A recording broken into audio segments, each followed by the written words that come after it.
Pay attention to the man in the Deadpool costume. This footage shows him walking through a college campus parking lot in broad daylight. For the past 2 weeks, the man has been stalking this student, 21-year-old Lauren McCluskey. On October 22, 2018, Lauren disappeared without a trace. October 13th, just 9 days earlier, Lauren walked into the campus police department and reported that she had been receiving threatening text messages. In the following week, she called the police a total of 14 times, but no one believed her. On October 9th, 10 days before the man was seen in the parking lot, security cameras from the university captured Lauren. She was seen meeting with her boyfriend, Sean Fields. According to her roommate, she was planning to break up with him that very same day. The problem is, Sean Fields is not his real name. The circumstances surrounding Lauren's disappearance would remain a mystery if it weren't for the clues she left behind. She made sure someone would find out the truth about what happened to her and expose the man in the Deadpool costume. He was a predator and manipulator, very skilled at getting what he wanted, someone who you shouldn't believe a word of what they say. The year is 2013. Lauren lives with her 2 loving parents, Matthew and Jill, in the small town of Pullman, Washington. She has a happy childhood. Doing well in school, she has many close friends. She was the kind of friend that you could rely on. It wouldn't matter the time or the day. If you needed someone to talk to, Lauren would be there for you. Growing up, Lauren showed a natural talent and passion for sports. She was incredibly fast and agile, impressing her parents from an early age. Lauren was just athletic from the very beginning. She could climb trees at 2 years old, and she had no fear. She was pure determination. With her parents' encouragement, Lauren pursued her love for sports, quickly discovering a talent for track and field at only 10 years old. She earned 2nd place at the USA Junior Olympics, and by the end of high school, the University of Utah recognized her excellence and granted her a scholarship. It's now September 2015. Lauren and her parents arrive at the vibrant Salt Lake City campus, home to over 20,000 students. Her parents are anxious about leaving their only daughter at college, hundreds of miles from her small town. But Lauren's confidence and maturity help her quickly make new friendships, including her new best friend, Alex. We were roommates our freshman year, and we became instant friends. For the next 3 years, Lauren continued to excel in everything she did. She was dedicated and determined, focused on her studies, track events, and of course, spending time with her many close friends. Her eyes lit up when she talked. She was super smart.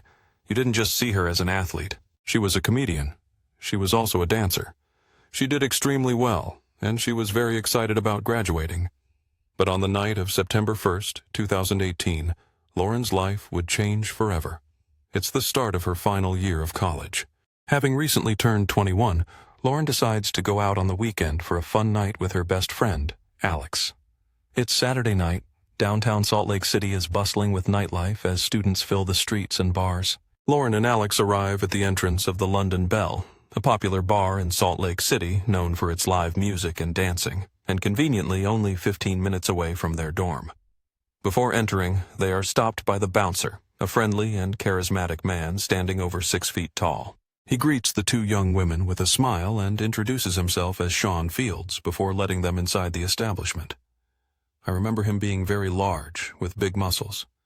Throughout the night, he would come back and pass through, stopping to talk to us a few times. It's now midnight, and after a full evening of fun, the girls decide it's time to head home to get a good night's sleep, as they both have studying to do the next day. Lauren walks toward the bar's exit when suddenly there's a hand on her shoulder.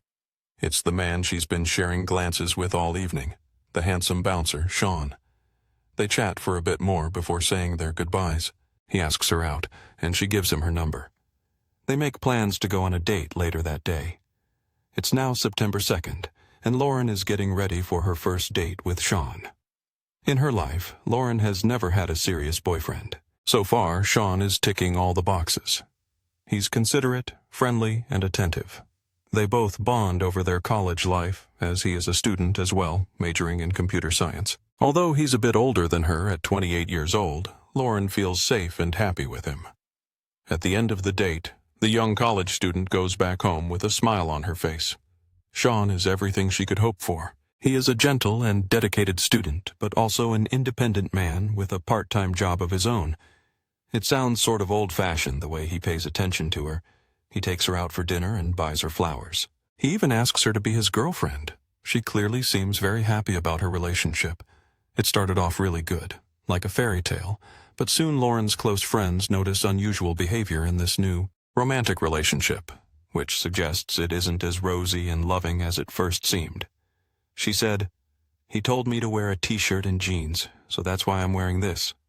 Her friends become concerned, noticing that the independent Lauren they know and love now seems to be questioning her every decision.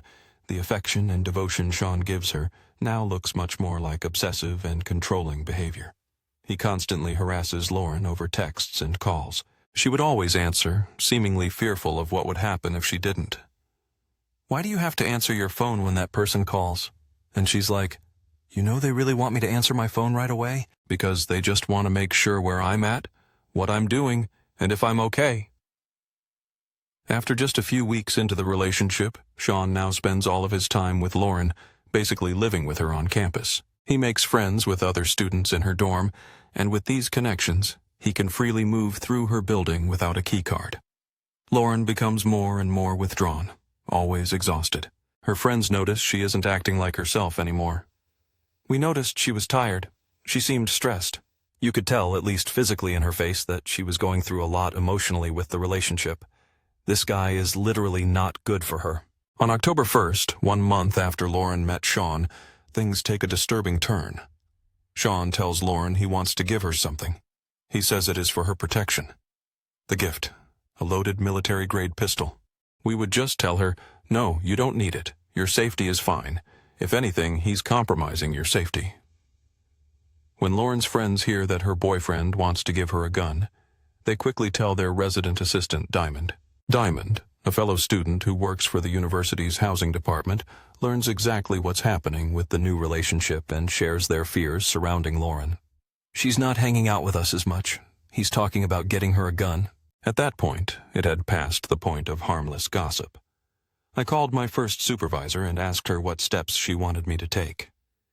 "Do you want me to call the police?" Surprisingly, Diamond is not told to contact the authorities. Instead, she is advised to send an email to university security, explaining the details of the escalating situation. On October 2nd, 1 day after the unsettling gift, campus security receives the first alarming email about Sean Fields. Concerns are mostly centered around Lauren. They worry that she may be in a potentially harmful relationship, but also that her non-resident boyfriend has been on campus frequently, that he might be acquiring a weapon for her, and there are suspicions that he is even tracking his girlfriend's movements. However, days go by, and Diamond's email inbox remains empty. The email is seemingly ignored. Then, only a few days later, on October 9th, Lauren makes a frightening discovery of her own. She finds Sean's ID card, but somehow only the photo matches. The name and birthday are both wrong. The identity under the photo is of a 37-year-old man named Melvin Rowland. Lauren immediately begins to investigate, going online to search for his name. She needs to know who her boyfriend really is. She and a friend find a picture that looks like him, and it turns out he is a sex offender. I was like, are you 100% sure it could be this person? Based on what I was reading online, that was a really serious offense. Lauren discovers that the name Sean Fields doesn't exist at all, but Melvin Rowland is a real person with an alarming police record, including second- and third-degree felonies such as enticing a minor over the internet, attempted forcible sexual abuse, and repeated parole violations, landing him back in prison multiple times. Through her quick internet search, Lauren even learns that her boyfriend is currently on parole. We are coming up with a plan for how she should break up with him. It's late in the evening on October 9th. Lauren anticipates Melvin's arrival at her dorm any minute. She now knows about his criminal history and wants to end the relationship as soon as possible. Late at night, he enters her dorm room. Lauren summons all her courage to confront him, telling him all the information she has learned. Melvin's whole personality shifts, becoming extremely resistant and aggressive. He denies all past accusations. But Lauren knows he's lying and remains persistent that their relationship is over. After hours of Lauren pleading with Melvin, he finally leaves. On October 10th, the next day, Lauren, now broken up with her boyfriend, believes he's out of her life for good. But that would be far from the truth. She starts receiving a lot of texts. Many unknown numbers begin messaging Lauren's phone, identifying themselves as Melvin's friends. Each text becomes more alarming than the last. Lauren, unsure of what to do, responds to them, telling them to stop messaging her. She blocks the numbers, but more and more new callers keep harassing her, and Lauren responds again, threatening to contact the police if they continue, but unfortunately the messages only get worse. Although the numbers are unknown, she notices many spelling mistakes and grammatical errors that are oddly similar to those of Melvin's past messages. One particularly concerning text said that Melvin has just died in a fatal car accident and insists Lauren must attend his funeral on October 12th at 4:23 p.m., 3 days after the breakup. Lauren calls the campus police department. Scared that she may be in danger, she says, "I've been getting these texts from different people. They were saying that he was in the hospital, that he passed away. I got a text asking if I wanted to go to his funeral, and I think they're trying to lure me somewhere." The officer replies, "All right, I will send a stern officer to give you a call. Is that okay?" "Yeah, sounds good," Lauren responds. But no one calls Lauren back. Days go by and the police haven't even provided an update, and the texts continue to escalate. At that point, she had already contacted campus police, and they told her she had to go in person on Saturday. On October 13th, she headed to the police department. When they went inside, she felt like they weren't taking it seriously. "He's a sex offender. He went to jail." She had to Google it herself and hand her phone over to them. "I do remember them saying it's a scam. It's probably a scam." She showed them one of the numbers that was sending her messages, which was the same number Melvin had when they were in a relationship together. They tell her that the detective is currently not in the office and that Lauren will hear an update by Tuesday. The case was assigned to the on-call detective, Kayla Dolov, who at the time was actually away on vacation, including his criminal history. No one in the campus police department follows up with her claims, and most importantly, they neglect to even check Melvin's parole status, which would have brought much-needed urgency to Lauren's case. Worried she isn't getting the urgent help she needs, the college student goes above campus police and calls the Salt Lake City Police Department, a much larger authority, hoping they can speed things up. University police will probably take the case. "Just 1 second. I've talked to them already, but I just wanted to call you as well." The officer replies, "Usually we just take it where you live and then that agency handles the case. I was just concerned because I wasn't sure how long they were going to take." The officer responds, "Okay, let me get you up to them so they can see what's going on with it. Just 1 moment. Do you know when an arrest should be made?" "You can talk to an officer if you want." "I can arrange that if you want." "Okay, yeah, that sounds good." The Salt Lake City police choose to redirect her call back to the campus police once again, who, in over a week since the first notice, have still not made any progress on her case. But Lauren refuses to back down. Over the next few days, she continues to advocate for her own safety, reaching out to the police on over 20 different occasions. Since she first began exposing Rowland's disturbing past, she was still being harassed, and she was still receiving messages. I know she was nervous. It's October 19th. Melvin had recently bought a Deadpool costume from the comic book superhero movie. Deadpool 2, starring Ryan Reynolds, had come out earlier that year, and Melvin was planning to wear this outfit on Halloween in just a few weeks. But in this footage captured just 10 days after Lauren broke up with him, Melvin is seen lurking around campus. His identity concealed, he is secretly searching for and stalking Lauren. At 4:02 p.m., Lauren has no idea that her ex-boyfriend is stalking her right around the corner. Notice how he holds a small black bag. Police would later discover that hidden inside the bag was a deadly weapon, a fully loaded .40 caliber Beretta. 3 days later, on October 22nd, Melvin is captured again by multiple security cameras lurking around the campus, looking for Lauren once more and holding the same black bag. At 8 p.m. later that same day, Lauren finishes her last class and heads back to her dorm alone, like any other night. While walking, Lauren calls her mom back home in Washington State. The family routinely calls each other almost every day to chat about their day and provide overall updates about how things are going. She sounded positive, telling me that she was going to go home and finish an assignment. Matthew and Jill, both hundreds of miles away, are talking with Lauren on speakerphone, when suddenly both parents hear strange noises over the phone, followed by the sound of someone yelling. She must have gotten tackled or something, because I hear the phone fall to the ground. We were yelling, "Lauren, Lauren!" I kept calling for her and she didn't answer. I knew that her life was in danger at that time. I took the landline and dialed 911. "Hi, my daughter Lauren McCluskey was talking to her mom. It sounded like someone might have been grabbing her or something." We were scrambling, trying to figure out where she might be. All units attempt to locate a suspect involved in possible kidnapping. The victim is Lauren McCluskey.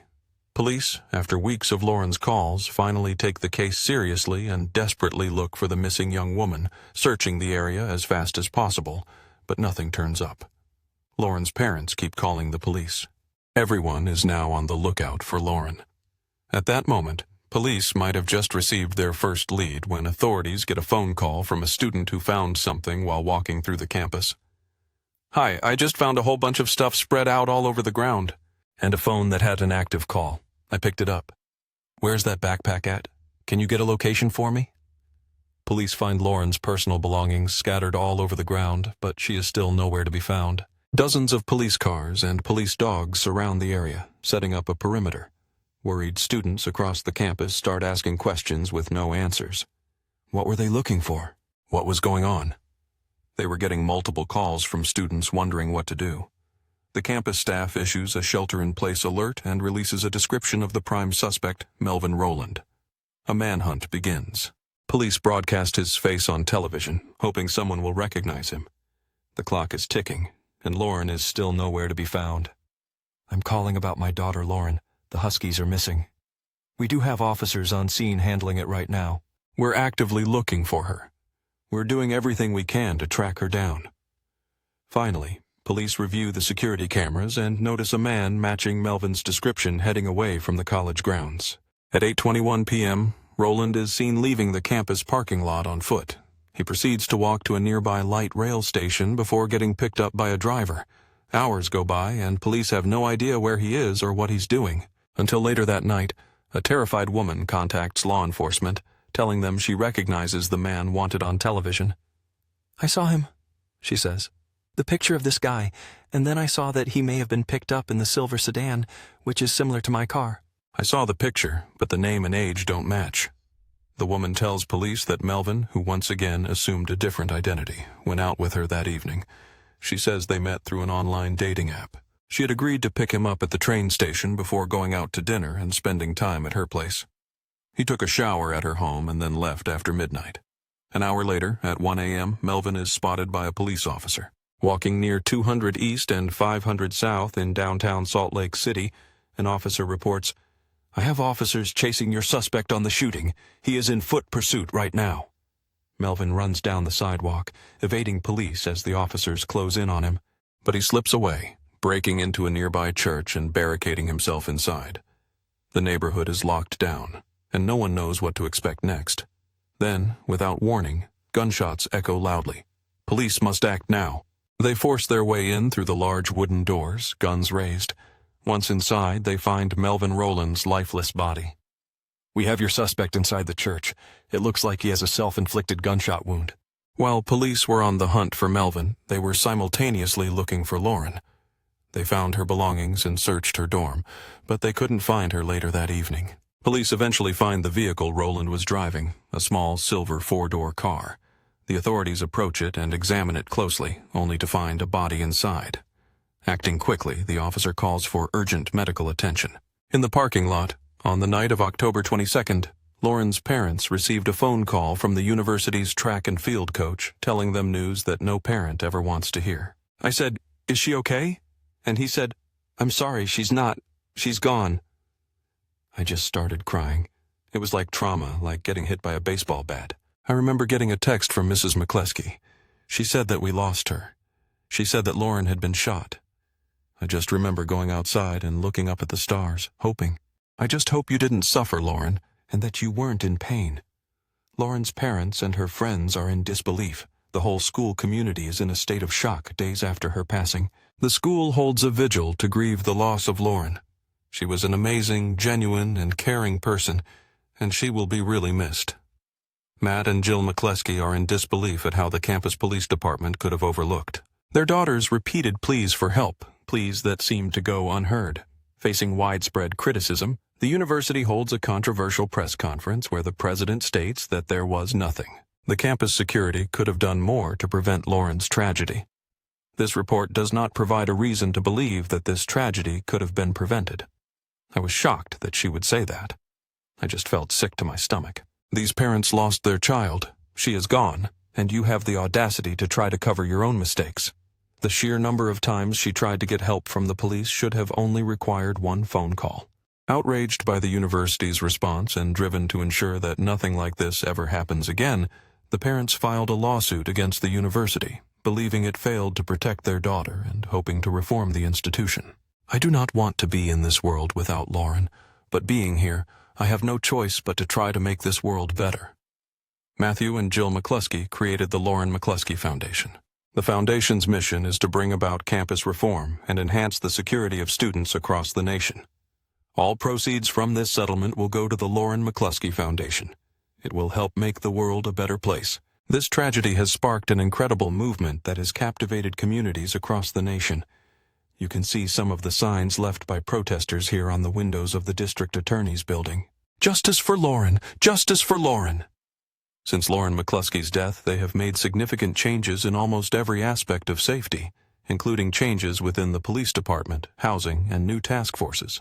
They pledged to build an indoor track and field facility bearing Lauren's name. Lauren is honored and remembered every day. Women must be believed and taken seriously when they ask for help in any situation. If someone tells you what is going on, you must respond with urgency. The family created what would become known as Lauren's Promise, a promise that I will listen and believe you if someone is threatening you.